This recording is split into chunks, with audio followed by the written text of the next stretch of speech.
Sir, Thiruvananthapuram പേരൂർക്കടയിൽ Lakshmi നായരുടെ അധീനതയിൽ അല്ലെങ്കിൽ അവരുടെ കുടുംബ സ്വത്ത് പോലെ വെച്ച് അനുഭവിക്കുന്ന സർക്കാരിന്റെ ഒരു 11.5 ഏക്കർ ഭൂമിയെ പറ്റിയിട്ട് കഴിഞ്ഞ ദിവസം KM ഷാജഹാൻ അദ്ദേഹത്തിന്റെ വീഡിയോയിലൂടെ പുറത്ത് പറയുകയുണ്ടായി.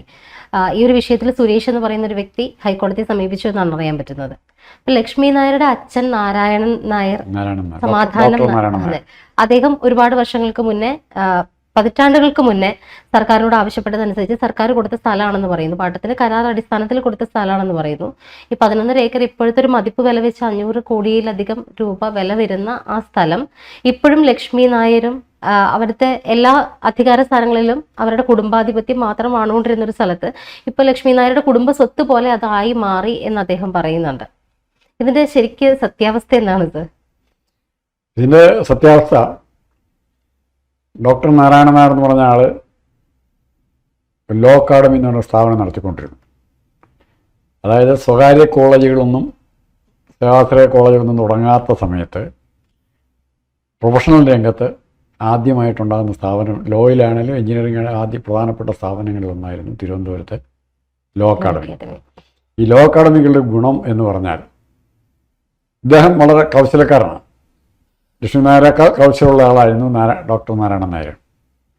അപ്പം ഇങ്ങേരുടെ കീഴിൽ അഡ്മിഷൻ മേടിച്ച് അവിടെ പഠിച്ച് പാസ്സായി വന്നവരാണ് ഭരണപക്ഷ പ്രതിപക്ഷത്തുള്ള ധാരാളം ചെറുപ്പക്കാരെല്ലാം ഒരു കാലത്ത് MLA ആയി. കാരണം ഡിഗ്രിക്കോ LLBക്ക് മാർക്ക് കിട്ടാനില്ലെങ്കിൽ പോലും ഞാനും വേണമെങ്കിൽ എനിക്കും അതിൻ്റെ ബെനിഫിഷ്യറി ആകാമായിരുന്നു. ഞാൻ അവിടെ ചേരുന്നതിന് മുമ്പ് വേറെ മാരേജ് കിട്ടിപ്പോലുമാണ് ചെയ്തത്. അപ്പം അതാണ് സ്ഥിതി. പിന്നെ ഇതിൽ ഇങ്ങനെയുള്ള സ്വാധീനം വർദ്ധിപ്പിക്കാനുള്ള അതാദ്യം നമ്മൾ പഠിക്കേണ്ടതാണ്. എങ്ങനെയാണ് ഒരു ട്രേഡ് സക്സസ്ഫുള്ളായിട്ട് നടത്താൻ പറ്റും നാരായണനായിട്ട് നമുക്ക് കാണിച്ചു തന്നു. അപ്പോൾ അത് ഈ ഭൂമിയുടെ കാര്യത്തിൽ അദ്ദേഹം ഉപയോഗിച്ചിട്ടുണ്ട്.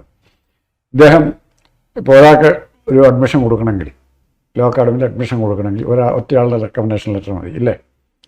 അപ്പോൾ അങ്ങനെ അപ്പോൾ എന്നിട്ട് പറഞ്ഞ ആൾ സാറ് വിളിച്ച് പറഞ്ഞ് ഞാൻ കൊടുത്തിട്ടുണ്ട്, അഡ്മിഷൻ കൊടുക്കാമെന്ന് പറയുമ്പോൾ അങ്ങോട്ടും ഇങ്ങോട്ടും അവർ തമ്മിലൊരു ബന്ധമായി.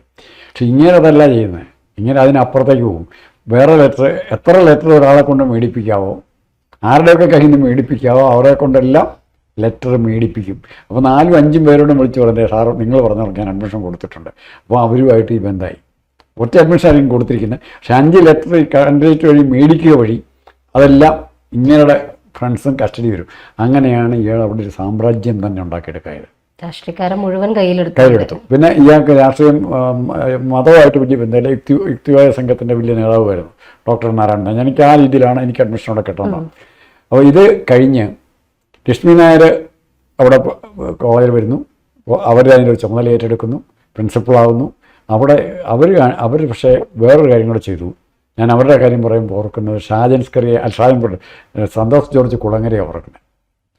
ഒരു പുരുഷൻ എന്നുള്ളതിൽ അദ്ദേഹം ഒരു കോളേജ് നടത്തിക്കൊണ്ടിരുന്നതാണ്. സന്തോഷ് ജോർജ് കുളങ്ങരയും മരങ്ങാട്ടുപള്ളി കോളേജ് നടത്തിക്കൊണ്ടിരുന്നതാണ് ഒരു കോളേജ്. അതുപോലെ തന്നെയായിരുന്നു ഇവരുടെ കോളേജും. ഇവരും കേരളം മുഴുവനും ഇന്ത്യ മുഴുവനും ഇന്ത്യക്ക് പുറത്തുമൊക്കെ നിരന്തരം യാത്ര, ട്രാവലോ എഴുതുന്നതിൽ ഭയങ്കര മിടുക്കിയായിട്ട് മാറി. നല്ല ഭംഗിയായിട്ട് എഴുതും, നല്ല നല്ല ഫോട്ടോസ് കിട്ടും. അത് പലതരത്തിലുള്ള ഫോട്ടോസുണ്ട്.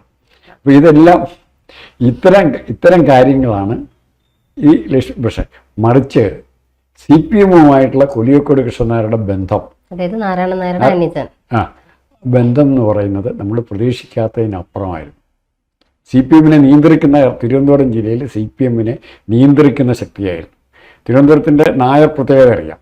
ഈ നായർ സമുദായത്തെ കൂടെ നിർത്താൻ കൊടിയക്കോട് കൃഷ്ണനായർ ചില കോൺസ്റ്റിറ്റ്യുവൻസിയിലെങ്കിലും ഉപയോഗിച്ചിട്ടുണ്ട്. പിന്നെയുള്ളത് ആനാവൂർ നാഗപ്പനൊക്കെയാണ്. വിജയകുമാറിനെ വളരെ പെട്ടെന്ന് തന്നെ വിജയകുമാർ അച്യുതാനന്ദൻ ഗ്രൂപ്പ് എന്ന് പറഞ്ഞ പഴയ സ്പീക്കറായിരുന്നു വിജയകുമാർ ഉണ്ടായിരുന്നു. വിജയകുമാറൊക്കെ കൊള്ളാവുന്ന CPM-കാരുണ്ടായിരുന്നു. പക്ഷേ അവരെല്ലാം പറഞ്ഞു വിട്ടിട്ട് ഇത്തരം പാർട്ടികളെ കൊണ്ട് പാർട്ടി നടച്ചു. കടകംപള്ളി സുരേന്ദ്രൻ, ശുഷ്കാന്തി ശിവൻകുട്ടി, ഇങ്ങനെയുള്ള ആൾക്കാരാണ് CPM-ന്റെ ഏറ്റവും പ്രധാനപ്പെട്ട ആൾക്കാരായിട്ട് വന്നത്. അവരാണ് ഇതിനെ തകർത്തത്. അപ്പോൾ അതിൽ ഈ സ്ഥാപനത്തിൻ്റെ പങ്ക് ചെറുതല്ല. ഈ ലോ അക്കാഡമിയുടെ പങ്ക് ശരി. അപ്പോൾ ലോ അക്കാഡമി എഡ്യൂക്കേഷണൽ പർപ്പസ് എന്നുള്ള ഈ സ്ഥലം പതുക്കി അവിടെ കെട്ടിടം പണിയൊക്കെ നടക്കുകയും ചെയ്തപ്പോൾ ആരും ഒന്നും സംശയിക്കില്ല. പിന്നീടാണ് ഇത് പ്രൈവറ്റ് പ്രോപ്പർട്ടി ആയിട്ട് മാറുന്നത്. അതിന്റെ കേസാണ് ഇപ്പോൾ നടക്കുന്നത്. കൺവെൻഷൻ സെന്ററായി, ബാങ്കുകളായി. അപ്പോൾ അതിന് വേറെ ഇഷ്ടമുള്ള സ്ഥാപനങ്ങളായി അതിൻ്റെ അകത്ത്. അപ്പോൾ അഡ്വൈസ് പൊസഷൻ എന്ന് പറഞ്ഞൊരു പരിപാടിയുണ്ട്. അഡ്വൈസ് പൊസഷൻ എന്ന് പറഞ്ഞാൽ നമ്മുടെ കൈവശം നിങ്ങളുടെ വസ്തു 10 ഏക്കർ സ്ഥലം എൻ്റെ കൈവശം ഒരു 12-15 വർഷം കൈവശം ഇരുന്നാൽ നിങ്ങൾ അതിൻ്റെ മേൽ യാതൊരു ആ പീരീഡിൽ അവകാശവാദങ്ങളൊന്നും ഉന്നയിക്കുന്നില്ലെങ്കിൽ സ്വാഭാവികമായിട്ടും അത് എന്നിൽ വന്നു ചേരും, എൻ്റെ ഉടമസ്ഥയിൽ വന്നു ചേരും. അതുപോലെ അതേ സൂത്രപ്പണി ഉപയോഗിച്ചാണ്, ആരും തർക്കം ഉപയോഗിക്കാൻ പോയില്ല. കാരണം കോളേജാണ്, പഠിപ്പിക്കുകയാണ്. എല്ലാ രാഷ്ട്രീയ BJP-കാരനും SCC-കാരനും എല്ലാവരും അവിടെ LLB എടുക്കുന്നത് എവിടുന്നാണ്? ലക്ഷ്മി നായരുടെ LLB ആണ്. ഇപ്പം റഹീമൊക്കെ ഡോക്ടറേറ്റ് എടുക്കുന്നു എന്ന് പറഞ്ഞാൽ കേരള യൂണിവേഴ്സിറ്റി എടുക്കുന്നു. അതുപോലെ ലക്ഷ്മി നായർ ഇതുപോലെ ഒത്തിരി പേർക്ക് LLB ഡിഗ്രി കൊടുത്തു. അവർ പലരും ചിലരെങ്കിലുമൊക്കെ ഹൈക്കോടതി ജഡ്ജിമാർ വരെയായിട്ടുണ്ട്. അപ്പോൾ ആ സ്വാധീനം എവിടം വരെ പോകും നോക്ക്. LLB പാസ്സായി കഴിഞ്ഞാൽ പിന്നെ പ്രാക്ടീസ് ചെയ്തവൻ മിടുക്കനാവാൻ കയറി വരും. അത് എത്ര പേരുടെ പേര് വേണം പറയാം. തീർച്ചയായിട്ടും. പക്ഷേ ഇത്തരത്തിൽ വരുമ്പോഴത്തേനും ഒരുപാട് അലിഗേഷൻസ് ഉയർന്നു വന്നിട്ടുള്ളത് ഇപ്പോഴത്തെ ഒരു കറണ്ട് രാഷ്ട്രീയത്തിൽ നിൽക്കുന്നവരൊക്കെ എത്രത്തോളം നാള് ക്ലാസ്സിൽ പോയിട്ടുണ്ടെന്ന് നമുക്കറിയാമല്ലോ. അപ്പൊ രാഷ്ട്രീയ നേതാക്കൾക്ക് പലർക്കും ഇതുപോലെ ഇതിന് കൊടുത്തിട്ടുണ്ട്. അതിലിപ്പോ ഏറ്റവും അവസാനമായിട്ട് വരുന്ന പേര് ജയതിലകിന്റെയാണ്. ജയതിലകിന്റെ കാര്യത്തിൽ രണ്ടു തരത്തിലുള്ള കള്ളത്തരം നടന്നു. ജയതിലക് അയാൾക്ക് പഠിക്കാൻ പോവാം, അയാൾ ഉദ്യോഗസ്ഥനാണ്, ഏത് പരിസ്ഥിതിയിലും അയാൾക്ക് പഠിക്കാൻ പോകണമെങ്കിൽ ഹയർ എഡ്യൂക്കേഷൻ കണ്ടിന്യൂ ചെയ്യണം എന്ന് പറഞ്ഞ് ലെറ്റർ കൊടുക്കുകയും ആ ലീവ് സാങ്ഷൻ ചെയ്യാം. ലീവ് സാങ്ഷൻ ചെയ്യുമ്പോൾ ഒരു കണ്ടീഷനുണ്ട്, ലോസ് ഓഫ് പേ ആയിരിക്കും. അത് നമ്മുടെ സർവീസ് ചിലപ്പോൾ കൂട്ടണമെന്നില്ല, ഫർദർ പ്രൊമോഷൻ പോലും ചിലപ്പോൾ കൂട്ടാം. ആ ടേംസ് എന്താണെന്ന് അറിയത്തില്ല. ഇത് അങ്ങനത്തെ ഒരു കണ്ടീഷൻസ് ഇല്ല. ഇയാൾ ഇവിടെ ജോലി ചെയ്യുന്നതായിട്ട് ശമ്പളം മേടിക്കുക എല്ലാം ചെയ്യും, അപ്പുറത്ത് അറ്റൻഡൻസും മേടിക്കും. അത് ആ ഒരു നിയമവിരുദ്ധമായ പ്രവൃത്തിയിലേക്കാണ് ജയതിലേക്ക് വന്നത്. അതിനെ ചോദ്യം ചെയ്യാൻ ഇപ്പോൾ സതീശൻ പോലും വരുന്നില്ല. എനിക്കറിയത്തില്ല, കൃത്യമായിട്ട് അറിയത്തില്ല. അത് അന്വേഷിച്ച് നമുക്ക് കണ്ടുപിടിക്കാൻ കഴിയണം. സതീശൻ എവിടെ നിന്നാണ് LLB എടുത്തിരിക്കുന്നത് അറിയാൻ പറ്റുമോ? എനിക്കറിയത്തില്ല, കാര്യമായിട്ട് അറിയത്തില്ല. അദ്ദേഹത്തിന്റെ വാദങ്ങളിൽ കൃത്യമായിട്ടും അത്യാവശ്യം വിവരമുണ്ട്. അല്ല, വിവരമുള്ള ഒത്തിരി പേരുണ്ടെന്ന്. പക്ഷെ അവിടുന്ന് ഡിഗ്രി എടുത്ത അല്ലെങ്കിൽ LLB എടുത്ത പലരും റഹീമിന്റെ ഒരു സർട്ടിഫിക്കറ്റ് വെച്ചിട്ടായിരിക്കും, അല്ലെ ശിവൻകുട്ടിയുടെ സർട്ടിഫിക്കറ്റ് വെച്ചിട്ടായിരിക്കും അതിനെ തുലനം ചെയ്തു. അല്ല, അവിടെ പഠിച്ചപ്പോൾ മോൺസ് ജോസഫ് അവിടെ പഠിച്ചത് ഉദാഹരണം പറഞ്ഞത്. മോൺസ് ജോസഫ് തിരുവനന്തപുരം അവിടെ പഠിച്ചാണെന്ന് കേൾക്കത്തില്ല, പക്ഷെ മോൺസ് ജോസഫ് അവിടെ പഠിച്ചതാണ്. ഉറപ്പ് LLB പഠിച്ചു വന്ന ഒത്തിരി പേരുണ്ട് അങ്ങനെ നേതാക്കന്മാര്. അപ്പൊ ഈ ഒരു വിഷയത്തിന് ഒപ്പോസ് ചെയ്യാനായിട്ട് ആരും ഉയർന്നു വരില്ല. എല്ലാ പാർട്ടിയും BJP-കാർക്കൊക്കെ കാണും. ഇത് ശരിക്കും ജയതിലകാണെങ്കിൽ പോലും ഇപ്പൊ പോയി എന്ന് പറയുന്ന LLB എടുക്കുന്നത് ഒരു മോശം കാര്യമായിട്ടല്ല പറയുന്നത്. പക്ഷെ അദ്ദേഹത്തിന് എടുക്കാം, എല്ലാവർക്കും ഏത് പ്രായത്തിലും പഠിക്കാനുള്ളത്. പക്ഷെ മറിച്ച് വേറൊരു സ്റ്റാഫായിരുന്നെങ്കിൽ, വേറൊരു സാധാരണ മനുഷ്യനായിരുന്നെങ്കിൽ അയക്കാ ജോലി ഇവിടെ തൽക്കാലത്തേക്ക് ഒരു ലോസ് ഓഫ് എന്ന് പറഞ്ഞാൽ 5 പൈസ കാശ് കിട്ടിയില്ലാത്ത രീതിയിലുള്ള ലീവ് എടുക്കണം. അയാളുടെ മറ്റ് ആനുകൂല്യങ്ങളെല്ലാം ചിലപ്പോൾ പോയി ആ പർട്ടിക്കുലർ പീരീഡിൽ ആനുകൂല്യങ്ങളെല്ലാം നിഷേധിക്കപ്പെടാം. അങ്ങനെയൊക്കെ ഇല്ലാതെ ഇയാളെ ചീഫ് സെക്രട്ടറി എന്നുള്ള സൗകര്യം, അല്ലെങ്കിൽ IAS ഉദ്യോഗസ്ഥനുള്ള സൗകര്യം ഉപയോഗിച്ച് തെറ്റായ സ്വാധീനം ചെലുത്തിയാണ് ഇയാൾ ഡിഗ്രി എടുക്കുന്നത്. അത് പറഞ്ഞാൽ മതി. 6th സെമസ്റ്ററിന്റെ ഇന്റേണൽ അസസ്മെന്റ് മാർക്കാണ് പുറത്ത് വന്നത്. അപ്പൊ അയാൾക്ക് എങ്ങനെ റഹീമിന്റെ PhD ക്വസ്റ്റ്യൻ ചെയ്യാൻ പറ്റും, അല്ലെങ്കിൽ ഇളയടത്തിന്റെ PhD ക്വസ്റ്റ്യൻ ചെയ്യാൻ പറ്റും? അയാളും ചെയ്തിരിക്കുന്ന ഒരു പണി, ഇവരും ചെയ്തിരിക്കുന്ന ഒരു പണി. തീർച്ചയായിട്ടും. അപ്പോൾ തിരുവനന്തപുരത്ത് മോഡിയുടെ എൻട്രൻസ് ടെസ്റ്റിനെ പറ്റി മിണ്ടാൻ പറ്റുമോ? ഇവരെല്ലാവർക്കെങ്കിലും മിണ്ടാൻ പറ്റുമോ? അതിന്റെ ഇവരൊക്കെ ചെയ്തലവ് ഉൾപ്പെടെയുള്ളവർ ചെയ്തിരിക്കുന്നതാന്നേ. അവരെ പ്രോത്സാഹിപ്പിക്കുക ചെയ്തിരിക്കുന്നത്. ചോദ്യം ചെയ്യാൻ ആരെങ്കിലും വേണ്ടേ? അതാണ് സാഹചര്യങ്ങൾ. ഈ LLB പഠിക്കണം എന്ന് വെച്ചാൽ ഒരു സെമസ്റ്ററിൽ 75% കുറയാണ്ട് അറ്റൻഡൻസ് ഉണ്ടെങ്കിൽ മാത്രമേ എക്സാം എഴുതാൻ പറ്റുള്ളൂ. പക്ഷെ നമുക്കറിയാം കേരള രാഷ്ട്രീയത്തിൽ ഒരു കഴിഞ്ഞ 10 വർഷക്കാലം എടുത്ത് നോക്കിയാൽ ജയതിലക എവിടെ ഉണ്ടായിരുന്നു. അറ്റൻഡൻസ് എന്നൊക്കെ പറഞ്ഞ ഒരു വലിയ കാര്യമുള്ള കാര്യമില്ല. കിട്ടിയ ഉണ്ടെങ്കിൽ ഉണ്ട്, ഇല്ലെങ്കിൽ അതൊക്കെ പുറപ്പെട്ടെ. അതെ, പഠിക്കാൻ പോകാണ്ടും പരീക്ഷ എഴുതാണ്ട് വർഷം ജയിച്ച കോളേജ് അഡ്മിഷൻ പഠിച്ചിട്ട് പോയിട്ട് പഠിച്ചാൽ മതി. പരീക്ഷ എഴുതാണ്ട് ജയിച്ചിട്ടുണ്ട്. അതെ, പരീക്ഷ എഴുതാതെ കോളേജ് തരാതിരിക്കും. അതെ, അങ്ങനെയുണ്ട്. ഇപ്പൊ അവിടെ കണ്ണൂർ സർവകലാശാല മറ്റോ രാജേഷിന്റെ ഒരാളുടെ ഭാര്യയ്ക്ക് കിട്ടിയിട്ടുണ്ട്, ഇതുപോലെ തന്നെ ജോലി കിട്ടിയിട്ടുണ്ട്. അങ്ങനെ ഒത്തിരി ഉണ്ടെന്നേ.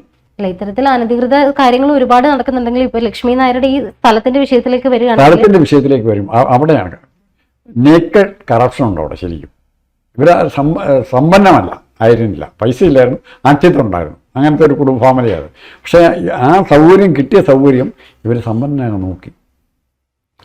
പിന്നെ ഇവരോട് പരാതിയില്ലാത്തതിൻ്റെ കാര്യം തന്നെ എല്ലാവർക്കും അവിടെ തിരുവനന്തപുരത്ത് ഇപ്പോൾ LLB ഇപ്പോൾ പ്രാക്ടീസ് ചെയ്യുന്നതിൽ ഒരു 20% ആൾക്കാരെങ്കിലും തിരുവനന്തപുരത്തും പല കോടതിയായിട്ടോ, 20 അല്ല, ഒരു 30% ആൾക്കാരെങ്കിലും ഇവിടുന്ന് വന്നവരാ. അവരുടെ വലിയ പ്രധാനപ്പെട്ട ഇൻസ്റ്റിറ്റ്യൂഷൻ ഇതാ മറുനാടൻ മലയാളി ഷാജൻ സ്കറിയയും അവിടെ നിന്നാണ് LLB ആയിരിക്കും എടുത്തതെന്നാണ് എൻ്റെ അറിവ്. അല്ല, അതിൻ്റെ പേര് ഇപ്പം അവരെ അതിൻ്റെ ഇപ്പം കുറ്റം സ്വാശ്രയ കോളേജ് മുഴുവൻ അങ്ങനെയല്ലേ. സുപ്രീം കോടതിയും കേരള ഹൈക്കോടതിയും പറഞ്ഞ് നമ്മുടെ എൻജിനീയേഴ്സും ഡോക്ടേഴ്സും പാതി വെന്ത ഡോക്ടർമാരെന്നാണ് പറഞ്ഞു. ഈ പാതി വെന്ത വക്കീലന്മാരായതുകൊണ്ട് മനുഷ്യന് അപകടം വരുന്നില്ല, കോടതി ശിക്ഷിക്കുമെന്ന് മാത്രമേ ഉള്ളൂ. അത് ഇവരെ പോലെ വക്കീൽ ജഡ്ജിയായി വരുന്നു, ജഡ്ജിയെ ശിക്ഷിക്കണം. ആലോചിച്ച് നോക്ക്. ഈ കേസ് വാദിക്കുക ഇപ്പം നീറ്റ് മെറിറ്റിൻ്റെ കേസ് വാദിക്കാൻ ചെല്ലുന്നത് ഈ എൻട്രൻസ് ടെസ്റ്റിൻ്റെ കുഴപ്പത്തെക്കുറിച്ച് അല്ലെങ്കിൽ PhDയുടെ കുഴപ്പത്തെക്കുറിച്ച് വാദിക്കാൻ ചെല്ലുന്നത് ലക്ഷ്മി നായരുടെ അടുത്ത് നിന്ന് LLB മേടിച്ചുകൊണ്ട് വന്ന കോളേജ് പോകാത്തൊരു ജഡ്ജിയാണെങ്കിൽ അതെ, ഉറപ്പായിട്ടും അങ്ങനെ സംഭവിച്ചുകൊണ്ടിരിക്കുന്നത്. അപ്പോൾ ഇത്തരത്തില് ഒരുപാട് വിവാദങ്ങൾ ഉള്ളപ്പോഴും ലക്ഷ്മി നായർക്കെതിരെ അല്ലെങ്കിൽ ലക്ഷ്മി നായരുടെ ഈ ഒരു വിഷയത്തിലേക്ക് വരുമ്പോഴത്തേനും രാഷ്ട്രീയ പാർട്ടികൾ അനങ്ങാത്തതിന്റെ ഒരു കാരണം ലക്ഷ്മി നായരുടെ അച്ഛൻ സമാധാന നാരായണ നായരെക്കാളും കൂടുതൽ ഒരു ബന്ധം ഈ പറയുന്ന പോലെ സർ പറഞ്ഞ കൃഷ്ണൻ നായർക്ക് ഉണ്ട് എന്നുള്ളതാണ് മനസ്സിലാവുന്നത്. ശരിക്കും പിണറായി വിജയന്റെ മകള് വീണ വിജയന്റെ 2ാം വിവാഹം, അതായത് റിയാസുമായിട്ടുള്ള വിവാഹത്തിന് കാരണവ സ്ഥാനത്ത് നിന്ന് നടത്തിക്കൊടുത്ത ആള് എന്ന് കൂടിയുള്ള ഒരു ഖ്യാതി കൂടി അദ്ദേഹത്തിന് ഉണ്ടെന്ന് കേട്ടിട്ടുണ്ട്. അങ്ങനെയാണ് വീണ നായർ ഇപ്പോൾ പറയുന്നുണ്ടാവും. വീണ വിജയൻ ഏതായാലും അന്നത്തെ കുറച്ച് വാർത്തകളിൽ കണ്ടിട്ടുള്ളത് ഇതുപോലെ കൃഷ്ണൻ നായരായിരുന്നു അതിന്റെ കാരണവസ്ഥാനീയനായിട്ട് നിന്നിരുന്നത് എല്ലാ കാര്യങ്ങൾക്കും. അപ്പൊ അദ്ദേഹം ഇത്രയും CPM പിടിപാടുള്ള 5 വട്ടത്തോളം പാർട്ടിയിൽ നിന്ന് പുറത്താക്കിയിട്ട് എന്നിട്ടും തിരിച്ച് ഒരു കുഴപ്പമില്ലാണ്ട് കയറി പതിറ്റാണ്ടുകളോളം തുടർന്ന ഒരു മനുഷ്യൻ. ആർഫ കുഞ്ഞുങ്ങൾ എന്ന് പറഞ്ഞാൽ LLB പിള്ളേരുണ്ട്. ലക്ഷ്മി നായരുടെ LLB പിള്ളേർ പാർട്ടിയുടെ DYFI SFI എല്ലാം ഇഷ്ടംപോലെ കാണും. അവർ പറയും കോലിക്കോട് കൃഷ്ണനായർ സഖാ എടുക്കണം, അമ്മാവനെ എടുക്കണം, സഖാ അമ്മാവൻ പോട്ടെ എടുക്കണം. ഇങ്ങനെ ആ രീതിയിലാണ് തിരുവനന്തപുരത്ത് ലോ അക്കാഡമി വളർന്നു വന്നത്. ഈ സ്വാശ്രയ കോളേജിനെതിരായിട്ട് സമരം ചെയ്യുമ്പോഴും ലോ അക്കാഡമിമാർ പഠിച്ചുകൊണ്ടിരിക്കുക. അപ്പോൾ ഒരു സ്വാശ്രയ സ്ഥാപനം തന്നെയായിരുന്നു അത്. കാശ് മേടിച്ചുകൊണ്ട് അഡ്മിഷൻ എല്ലാം ഉണ്ടായിരുന്നു. എന്തായാലും അമ്മാവൻ അനന്തര ബന്ധമൊക്കെ അവിടെ നിൽക്കുമ്പോഴും സർക്കാരിന്റെ പേരൂർക്കട പോലെ ഒരു സ്ഥലത്ത് ഇങ്ങനെ 11.5 ഏക്കർ കയ്യേറി വെച്ചിരിക്കുന്നു എന്ന് തന്നെ നമ്മൾ എഡ്യൂക്കേഷൻ പർപ്പസിന് വേണ്ടി. അത് ഇപ്പൊ നമ്മുടെ എറണാകുളം എന്ത് എഡ്യൂക്കേഷൻ പർപ്പസ് എറണാകുളം ടൗണിൽ ഇരുന്നുകൊണ്ട് എനിക്ക് പറയാൻ പറ്റും, കൃത്യമായിട്ട് പറയാൻ പറ്റും, ഒരു 8 ഏക്കർ സ്ഥലം ഒരു കോളേജിന്, ഏത് കോളേജ് എന്ന് പറയുന്നില്ല, എറണാകുളം ജില്ല കോർപ്പറേഷൻ അതിർത്തിയിലുള്ളതാണ്. ആ കോളേജിന് കൊടുക്കുകയാണ് 8 ഏക്കർ സ്ഥലം. കൊടുക്കുന്നത് സ്പോർട്സ് പ്രൊമോഷന് വേണ്ടിയിട്ടാണ്. അവരുടെ കുട്ടികൾക്ക്, കോളേജിലെ കുട്ടികൾക്ക് പഠിക്കാനും ഓടാനും ചാടാനും ഒക്കെയുള്ള ഒക്കെ സ്പോർട്സ് പ്രൊമോഷന് വേണ്ടിയാണ് കൊടുക്കുന്നത്. ഈ കോളേജിൽ നിന്ന് ഇന്ന് വരെ ഒരു വട്ടുകളിലേക്ക് പോലും പോയി ഒരു മെഡൽ മേടിച്ച പിള്ളേരുണ്ടായിട്ടില്ല. ഒരു സ്പോർട്സോടെ നടക്കുന്നില്ല, ഒരു ട്രെയിനിങ് നടക്കുന്നില്ല. പക്ഷെ സ്ഥലം അവരുടെ ആയി, പേര് പോലും ആ കോളേജിന്റെ അങ്ങനെയായി. മനസ്സിലാവും, ഞാൻ പറഞ്ഞ കാര്യം മനസ്സിലായി. അവിടെയാണ് സ്ഥിതി. അത്യാവശ്യമുള്ള കാര്യത്തിന് പാവം പിടിച്ചവന് വീട് വെക്കാനായിട്ട് മൂലമ്പള്ളിയിൽ അവിടെ എവിടെയെങ്കിലും 10 സെൻറ്റ് സ്ഥലം ചോദിച്ചു കഴിഞ്ഞാൽ ഇവിടെ ഭയങ്കര പ്രശ്നമാണ്. ഇതാണ് നമ്മുടെ സമൂഹത്തിൻ്റെ ഇരട്ടത്താപ്പ്. ആ ഇരട്ടത്താപ്പിൻ്റെ ബെനിഫിഷ്യറി ആയിട്ട് നിൽക്കാൻ നോക്കിക്കഴിഞ്ഞാൽ എല്ലാവർക്കും നല്ലത്. അതാണ് ലക്ഷ്മി നായരൊക്കെ ചെയ്തത്. എതിർക്കാൻ പോയിട്ട് കാര്യമില്ല. ലക്ഷ്മി നായർക്ക് അറിയാം എന്താ സംഭവിക്കുന്നതെന്ന്. കിട്ടുന്നത് പോരട്ടെ, അത്ര തന്നെ.